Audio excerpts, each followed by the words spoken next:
Welcome to Soundarya vlogs. Hi எல்லாருக்கும் வணக்கம். இன்றைக்கி நம்ம என்ன பார்க்க போகிறோம்னா மஷ்ரூம் கேப்சிகம் கிரேவி எப்படி பண்ணுறதுன்னு தான் பார்க்க போகிறோம். இது சப்பாத்தி பூரி இட்லி தோசைக்கு சாதத்தில் பசஞ்சு சாப்பிட்டா கூட செம்ம டேஸ்ட்டாக இருக்கும். இப்போ வாங்க எப்படி பண்ணுறதுன்னு பார்க்கலாம். அதுக்கு ஃபஸ்ட்டு பார்த்திங்கன்னா மஷ்ரூமில் இந்த மாதிரி மண் மாதிரி இருக்கும். அதெல்லாம் நல்லா கழுவி எடுத்து வந்துடலாம். ஃபஸ்ட்டு மஷ்ரூமையும் கேப்சிகமையும் கழுவி எடுத்து வந்து கட் பண்ணி வச்சுக்கலாம். அதுக்கு ஃபஸ்ட்டு ஸ்டவ் ஆன் பண்ணி பாத்திரம் வச்சுக்கலாம். இப்போது பாத்திரம் நல்லா காஞ்சிடுச்சு. அதில் எண்ணெய் சேர்த்துக்கலாம். எண்ணெய் நார்மலாகவே சேர்த்துக்கலாம், ரொம்ப சேர்க்கணும்னு அவசியம் இல்லை. இப்போது எண்ணெய் நல்லா காஞ்சிடுச்சு. அதில் பட்டை, கிராம்பு, ஏலக்காய், நட்சத்திரப்பூ இதெல்லாம் சேர்த்துக்கலாம். இப்போது ஸ்பைசஸ்லாம் நல்லா காஞ்சிடுச்சு. இதில் பொடிசாக கட் பண்ண பல்லாரி வெங்காயம் சேர்த்துக்கிறேன். பல்லாரி வெங்காயத்தோட 2 பச்சை மிளகாய் கீரி சேர்த்துருக்கேன். இப்போது வெங்காயம் நல்லா வதங்கட்டும். கோல்டன் ப்ரௌன் ஆக வேண்டாம், வர ஸ்டேஜ் வர வரைக்கும் நல்லா வதங்கட்டும்.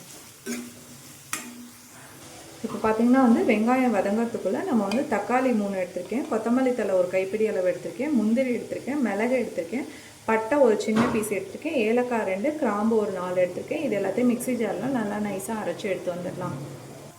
இப்போ பார்த்திங்கன்னா வெங்காயம் கோல்டன் ப்ரௌன் ஆகிற ஸ்டேஜ் வந்துடுச்சு. இப்போ நம்ம அரைச்சி வச்ச பேஸ்ட்டு சேர்த்துக்கலாம். இப்போ பார்த்திங்கன்னா இதில் மசாலா தூள் சேர்த்துக்கலாம். நான் இன்றைக்கி சிக்கன் குழம்பு மிளகாய் தூள் 1 ஸ்பூன் சேர்த்துக்கிறேன். நீங்கள் பார்த்திங்கன்னா நான் இது வீட்டில் அரைச்ச பவுடர், உங்கள்கிட்ட இல்லைன்னா சக்தி சிக்கன் குழம்பு மிளகாய் தூள் இருக்குன்னா அதை சேர்த்துக்கோங்க. நான் ஒரு 1.25 ஸ்பூன் அளவுக்கு சேர்த்துக்கிறேன். இதுலேயே ஒரு 1/4 ஸ்பூன் மஞ்சத்தூள் சேர்த்துக்கிறேன். இதுலேயே மல்லி பவுடர் 1 ஸ்பூன் சேர்த்துக்கிறேன். இப்போது இதுலேயே கரம் மசாலா சேர்த்துக்கிறேன். நான் கரம் மசாலா நான் வீட்டில் அரைக்கிறதுல, அதனால் சக்தி ப்ராடக்ட் எடுத்திருக்கேன். இது நான் கொஞ்சோண்டு பேக்கெட்லேருந்து சேர்க்குறேன். நீங்கள் ஸ்பூன் மூலமாக சேர்த்திங்கன்னா 1 ஸ்பூன் சேர்த்துக்கோங்க. இந்த பவுடர் எல்லாமே நான் காரத்துக்கு தகுந்த மாதிரி தான் சேர்த்துருக்கேன். அதோடு பார்த்திங்கன்னா நம்ம மிளகு சேர்த்தோம் அரைக்கும் போது, உங்கள்கிட்ட சொல்லியிருப்பேன்னு நினைக்கிறேன். சொன்னேன்னா மறந்தேன்னா என்னென்னு தெரியல. அந்த தக்காளி கொத்தமல்லி தழை எல்லாம் அரைச்சோம்ல, அப்போ மிளகு கொஞ்சோண்டு சேர்த்து தான் அரைச்சேன். அதில் காட்டியிருப்பேன் நான் என்னென்ன வச்சுருந்தேன்னு. அதனால் பசங்க சாப்பிடாலும் நான் கொஞ்சம் காரம் கம்மியாக தான் சேர்த்துக்கேன். நீங்கள் காரம் எக்ஸ்ட்ரா வேணால் மிளகாத்தூள்லாம் கொஞ்சம் எக்ஸ்ட்ரா சேர்த்துக்கோங்க. அப்புறம் பார்த்திங்கன்னா வெங்காயம் வதங்கினதுக்கப்புறம் இஞ்சி பூண்டு பேஸ்ட் சேர்த்துருக்கணும். நான் மறந்துட்டேன், அதனால நான் இப்போ சேர்த்துக்கிறேன். நீங்கள் வெங்காயம் கோல்டன் ப்ரௌன் ஆகிற ஸ்டேஜ் வரும்போது நம்ம பேஸ்ட்டு சேர்த்தோம்ல, தக்காளி கொத்தமல்லி தழை அரைச்ச பேஸ்ட்டு சேர்த்தோம்ல, அதுக்கு முன்னாடி இஞ்சி பூண்டு பேஸ்ட் சேர்த்து 2 நிமிஷம் கழிச்சு இந்த பேஸ்ட்டை சேர்த்துக்கோங்க. இப்போது மஷ்ரூம் கேப்சிகம் கிரேவிக்கு தேவையான அளவு உப்பை நான் இப்போயே சேர்த்துடுறேன். இதுலையே இப்போது மசாலாலாம் சேர்த்து ஒரு கிண்டி விட்டுடலாம்.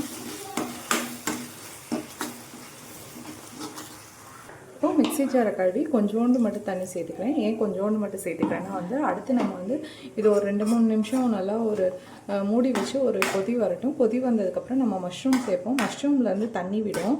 அதனால் ரொம்ப கிரேவி ரொம்ப குழம்பு மாதிரி தண்ணி ஆகிடக்கூடாதுன்னு இப்போ நான் கொஞ்சோண்டு மட்டும் தான் தண்ணி சேர்த்துருக்கேன். இப்போ பார்த்திங்கன்னா இது மூடி வச்சு ஸ்டவ் சிம்லேயே வச்சுக்கோங்க. மூடி வச்சு எண்ணெய் பிரிஞ்சு வரும். அதனால் ஒரு 2-3 நிமிஷம் மூடி வைக்கலாம். இப்போ திறந்து பார்க்கலாம். பாருங்கள், எண்ணெய் நல்லா பிரிஞ்சு வந்துருச்சு பாருங்கள். இப்போது இந்த ஸ்டேஜில் நம்ம கட் பண்ணி வச்சுருக்க கேப்சிகையுமே மஷ்ரூமையும் சேர்த்துடலாம். ஒன்றாவே சேர்த்துடலாம். ரெண்டுமே சாஃப்டானது தான், ரெண்டுமே ஒன்றா வெந்துடும். அதனால் கேப்சிகம் மஷ்ரூம் 2 ஒரே டைப்பில் தான் சேர்க்குறேன். தனித்தனியாலாம் சேர்க்கல நான்.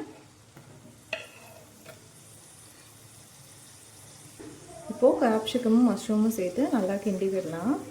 இதில் பார்த்திங்கன்னா இப்போ தண்ணி இல்லைன்னு நினைக்காதீங்க. நம்ம இப்போ மூடி வச்சு வேக வைக்கும்போதே அது மஷ்ரூம்லேருந்தே நல்லா தண்ணி விடும். அதனால் இப்போ நான் தண்ணி எதுவும் சேர்க்கலை, மூடி வச்சு வேக வைக்கிறேன். வேக வச்சுட்டு உங்கள்கிட்ட காட்டுறேன். பாருங்கள், தண்ணி விட்டுருக்கும் மஷ்ரூம். சப்போஸ் உங்களுக்கு இந்த இது பத்தலை, இன்னும் கொஞ்சம் லைட்டாக தண்ணியாக வேணும்னா நீங்கள் ஒரு 5 நிமிஷம் மூடி வச்சு வேக வச்சுட்டு நம்ம ஓப்பன் பண்ணுவோம்ல, அப்போ தண்ணி கொஞ்சோண்டு ஆட் பண்ணிக்கோங்க. இப்போ பார்த்திங்கன்னா நான் திரும்ப ஒரு 5 நிமிஷம் கேப்சிகமும் மஷ்ரூமும் போட்டதுக்கப்புறம் ஒரு 5 நிமிஷம் நல்லா வேகட்டும் மஷ்ரூமும் கேப்சிகமும். இப்போ நான் 5 நிமிஷத்துக்கு அப்புறம் திறந்து காட்டுறேன்.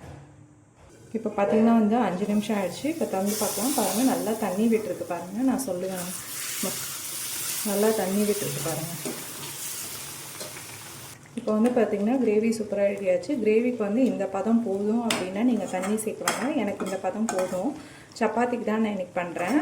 ஸோ உங்களுக்கு நீங்கள் கொஞ்சம் தண்ணியாக வேணும் அப்படின்னா இன்னும் கொஞ்சம் தண்ணி ஊற்றி ஒரு 2 நிமிஷம் மட்டும் மூடி வச்சு கொதிக்க விடுங்க. இப்போது லாஸ்ட்டாக ஸ்டவ்வை ஆஃப் பண்ணிடலாம். ஆஃப் பண்ணிட்டு கொத்தமல்லி தழை தூவினா நம்மளோட மஷ்ரூம் கேப்சிகம் கிரேவி சூப்பராக ரெடி ஆகிடுச்சு பாருங்கள்.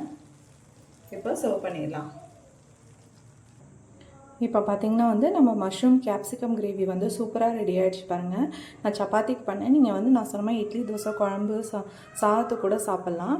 இன்னும் கொஞ்சம் தனியாக வச்சுட்டு இதை கண்டிப்பாக ரொம்ப டேஸ்ட்டாக இருக்குது. இதை கண்டிப்பாக நீங்களும் வீட்டில் ட்ரை பண்ணி பார்த்துட்டு எப்படி இருக்குன்னு கமெண்ட் பண்ணுங்கள். தேங்க்யூ.